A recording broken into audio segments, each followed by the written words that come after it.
오늘 하나님 말씀은 창세기 잠언 3장 1절부터 10절까지 말씀입니다.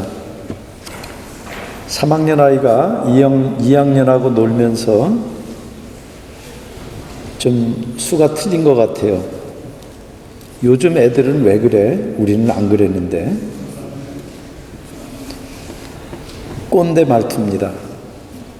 국어사전에 꼰대는 늙은이의 은어, 학생들이 선생님을 부르는 은어. 물론 합리적이고 열린 태도를 가진 분은 꼰대가 아닙니다. 합리적이고 논리적 근거도 없이 자기 생각을 남에게 강요하면은 어려도 꼰대예요. 편견과 고정관념을 근거로 자기 주장을 강요하면 학생이라도 꼰대예요. 그래서 우리가 꼰대가 안 되려면은 내가 틀릴 수 있다. 겸손해야 됩니다.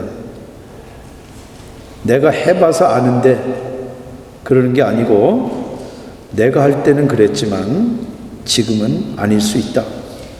그런 열린 자세가 필요합니다. 무조건 자기만 옳다고 하는 사람만큼 대책 없는 꼰대는 없습니다. 물론 우리가 열린 자세가 시류를 따라간다는 얘기는 아닙니다. 진리를 향해 열린 자세를 이야기합니다. 그런데 대개는 나같이 나이 먹은 성인 남성들을 일반적으로 꼰대라 그럽니다. 그래서 늘 혹시 내가 꼰대가 아닌지 돌아보게 됩니다. 잠언 3장 1절부터 10절 한 절씩 우리 서로 주고받고 교독하겠습니다. 내 아들아, 나의 법을 잊어버리지 말고 내 마음으로 나의 명령을 지키라.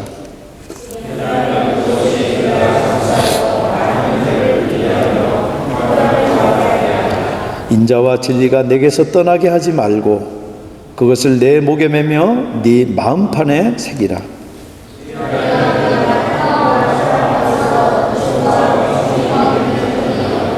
너는 마음을 다하여 여호와를 신뢰하고 네 명철을 의지하지 말라.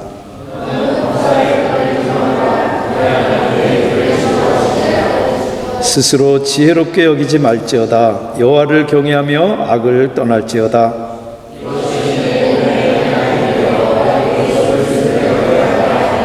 네 재물과 네 소산물의 처음 익은 열매로 여호와를 공경하라.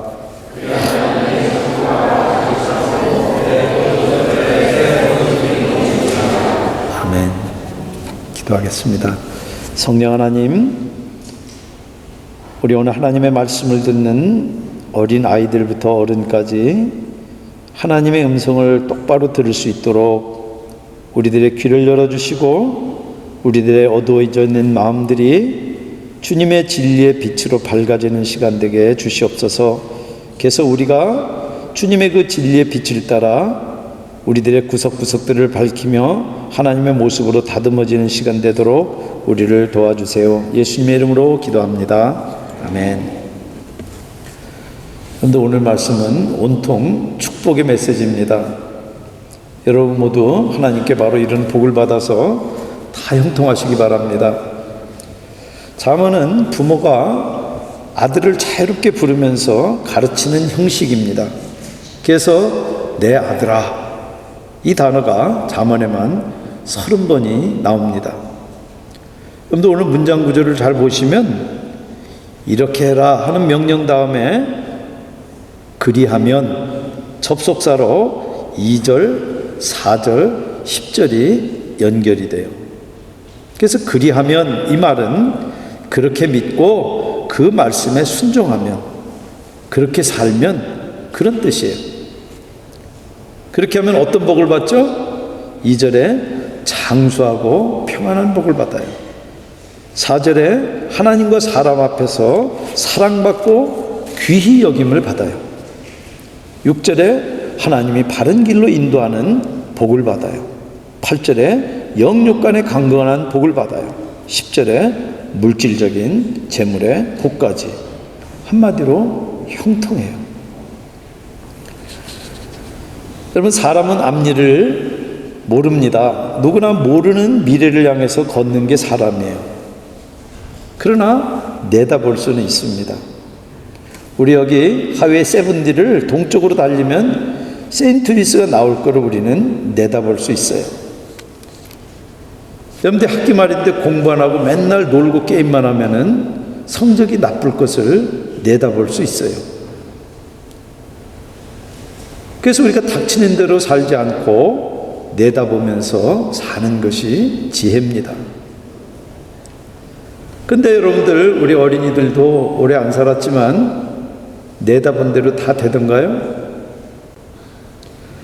학교에서 개구장이한테 불링당하고 도리어 놀림당한 애가 혼나기도 하잖아요. 그래서 억울해가지고 엄마한테 와서 막 울잖아요. 사기꾼이 인정받고 오히려 정직한 사람이 누명을 쓰기도 해요. 그래서 나쁜 사람이 더 잘 사는 것 같고 악한 사람이 더 형통하는 것 같이도 보여요.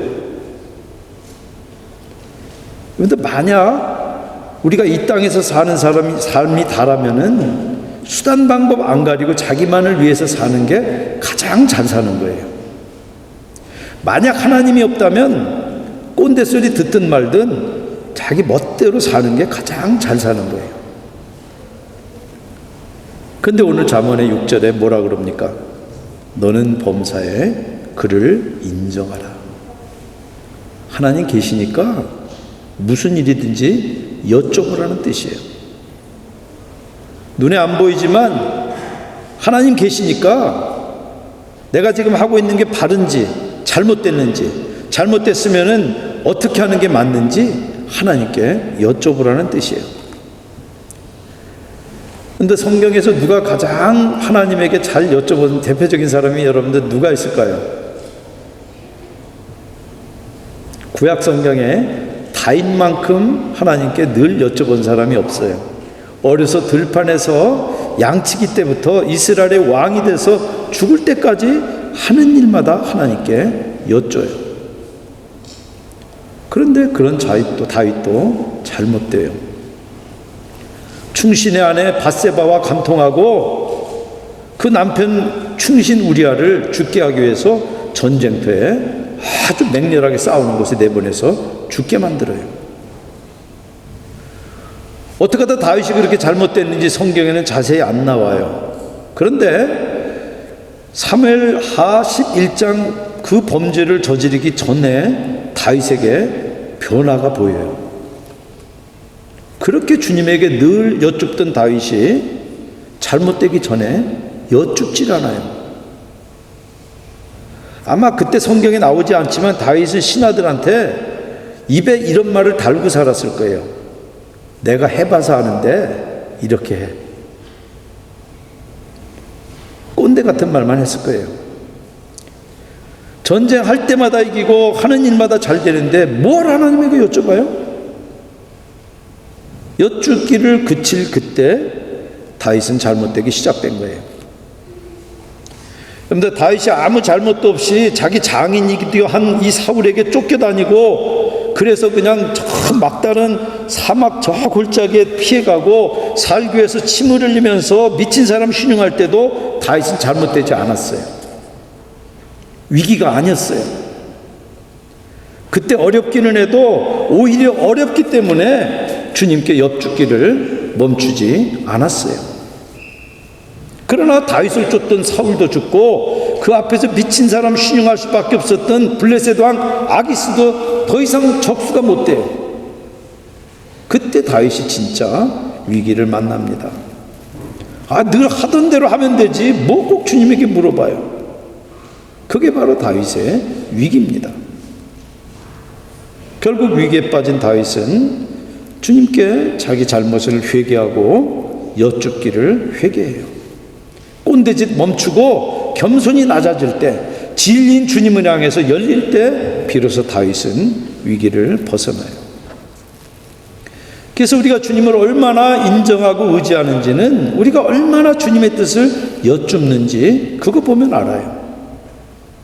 중요한 일을 하는데도 하나님에게 여쭙지 않고 막 하는 사람은 하나님하고 관계가 없기 때문에 그러는 거예요. 여러분들, 위기는 오히려 변장된 축복일 때가 많아요.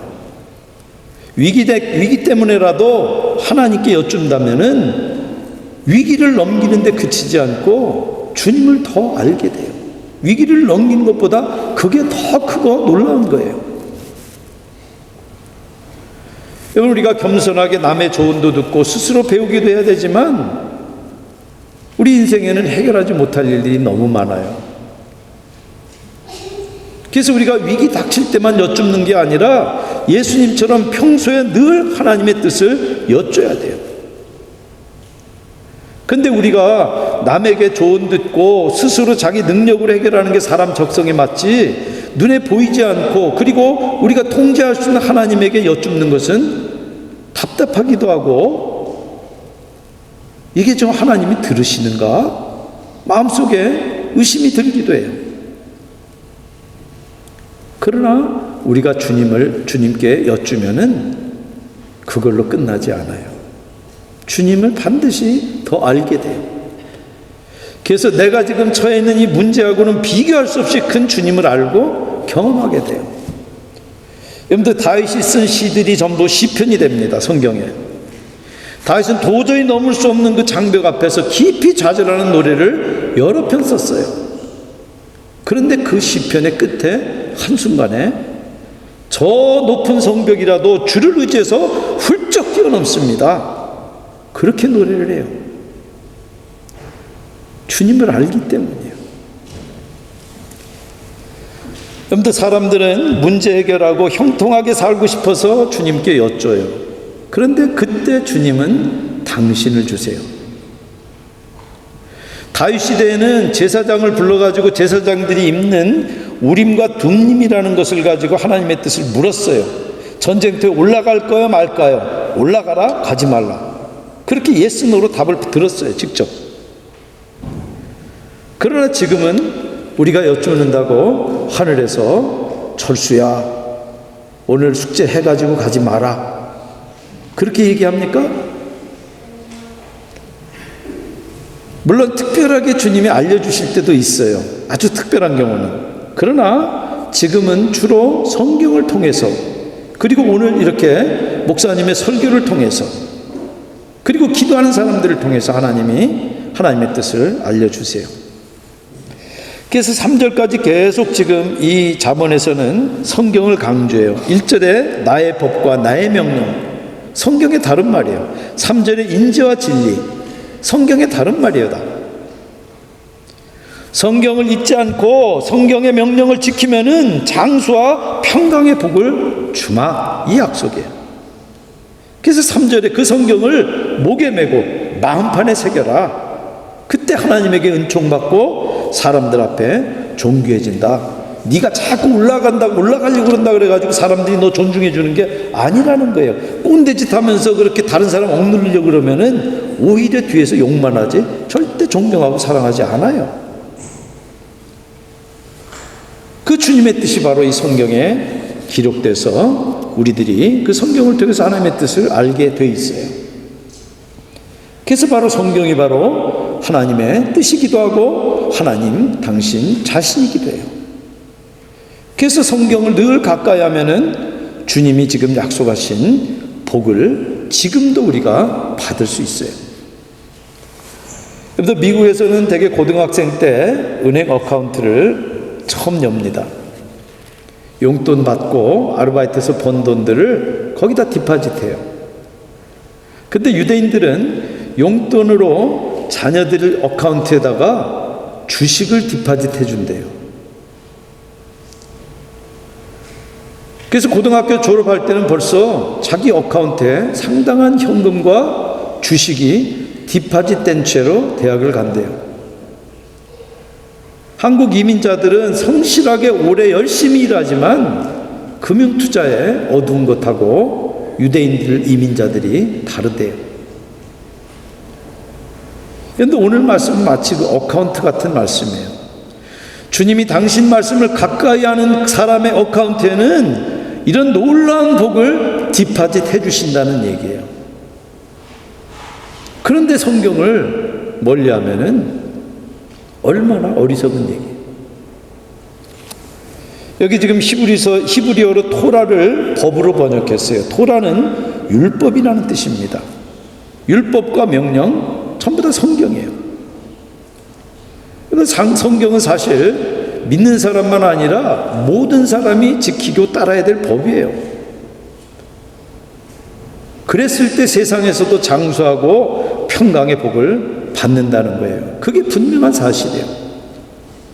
여러분들 우주선을 쏘아 올려서 지금 나사에서 화성까지 지금 올라갔어요. 그런데 그거 계산하는 사람들이, 만드는 사람들이 그 자연 법칙 가운데 하나라도 무시해 보세요. 절대 화성의 목적지에 못 갑니다. 우리가 하나님의 법에 따라서 이 땅에서도 형통하고 영원한 생명의 복을 받기 위해서는 주님의 그 명령에 귀를 기울이고 그 명령대로 따라야 되는 거예요. 그런데 세상에는 하나님의 법을 모르는 사람, 무시하는 사람이 너무 많아요.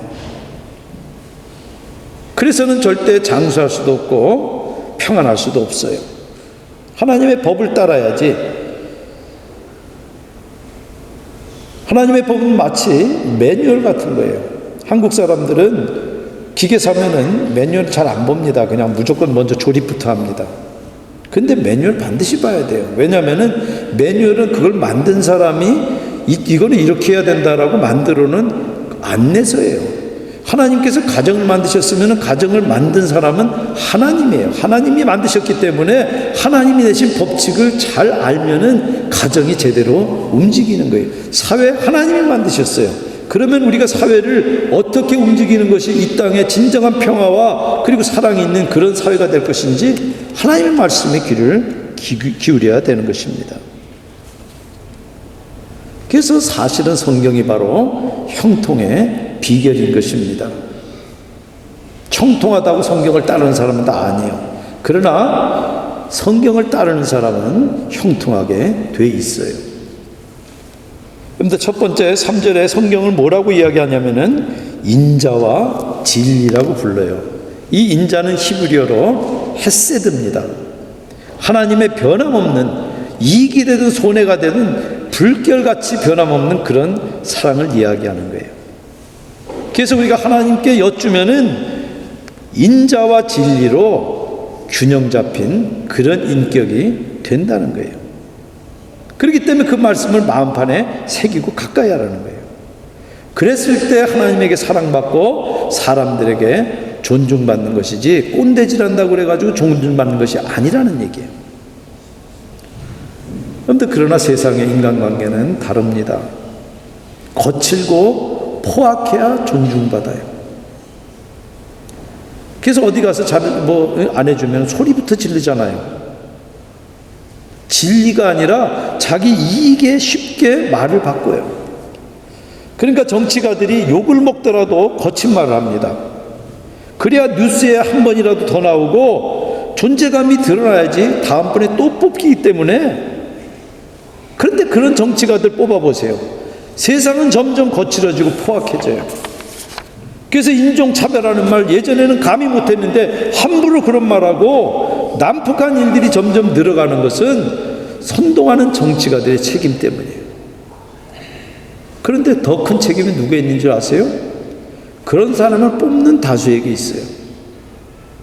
거친 말을 해도 정말 이것이 옳고 그르냐 그 기준이 아니라 진리가 아니라 자기 이익되는 쪽으로 판단하기 때문에 세상이 점점 거칠어지고 난폭해지는 거예요.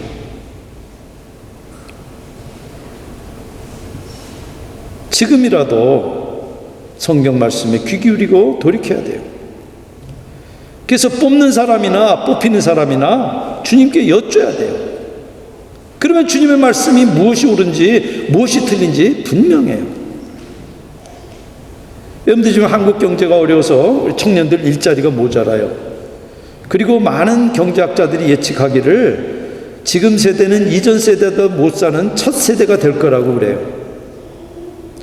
그래서 경쟁이 굉장히 심해요.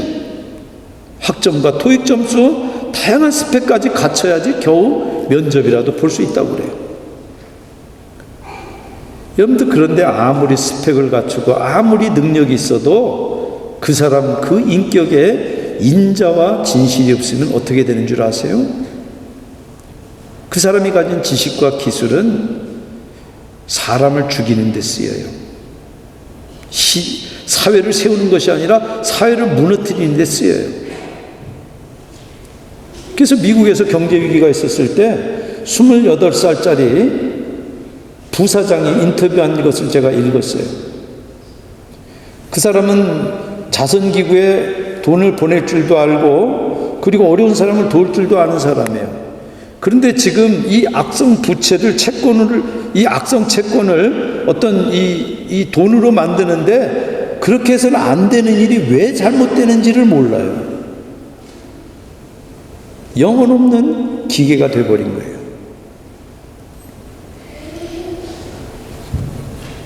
두 번째, 우리가 마음을 다해 여호와를 의뢰하면, 그래서 우리의 명철을 의지하지 말면, 여기 지금 의지한다는 말은 믿는다는 뜻이에요. 우리가 하나님께 여쭙는다는 것은 주님을 믿고 의지한다는 얘기지 사람의 꾀를 믿고 사람의 꾀를 따라간다는 얘기가 아니에요. 근데 세상에는 자기가 하나님보다 더 지혜롭다는 사람이 너무 많아요. 그러니까 주님이 하는 얘기, 주님이 보이신 길 무시하고 자기식으로 자기 꾀를 따라가요. 그래서 우리가 이 세상에서 믿음대로 살려 그러면 반드시 손해봅니다. 여러분들 왜 교회 다니는 사람들 욕먹는 줄 아세요? 신앙을 가지고 있으면서도 손해보지 않으려고 그래요. 손해보세요. 예수님 땅에 억울한 일 당하세요. 예수님 때문에 불편 겪으세요.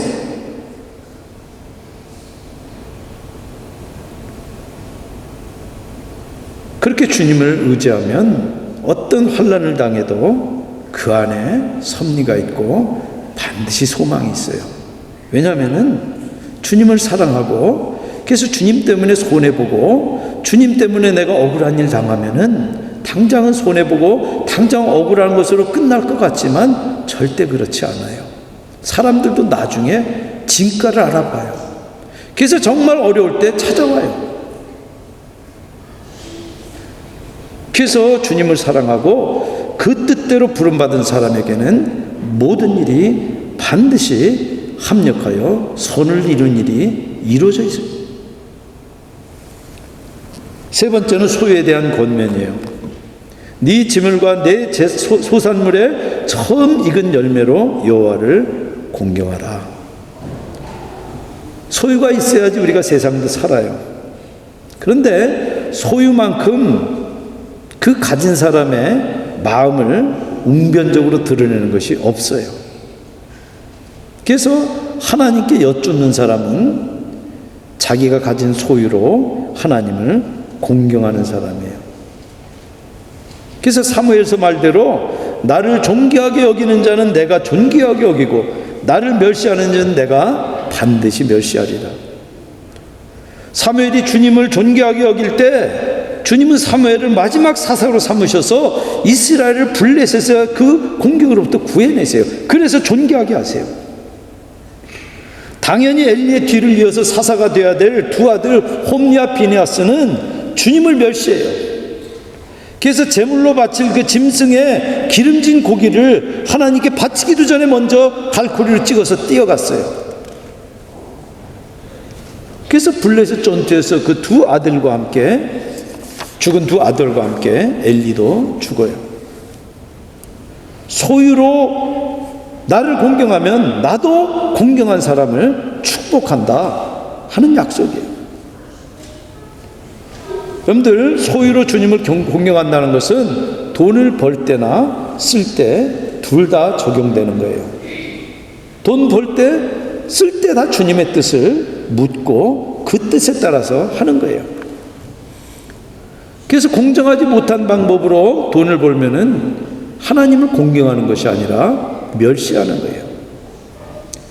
여러분들 만약 한국의 크리스천 경제인들이 주님을 공경해서 공정하게 투명하게 주님 뜻대로 돈만 벌어도 한국 경제는 많이 공정해지고 깨끗해질 거예요.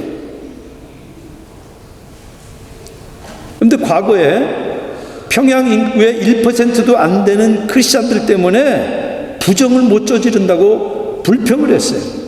지금 한국의 기독교인이 25%예요. 25배가 넘게 늘었는데도 지금 왜 이렇습니까? 누구 책임입니까? 돈 쓸 때도 공경해야 돼요. 내가 번 돈 내 돈 내 마음대로 쓴다. 그건 청지기가 아니에요. 자기가 만든 소왕국의 왕이지. 그러면 돈 벌어서 자기 왕국 쌓고 울타리 칩니다.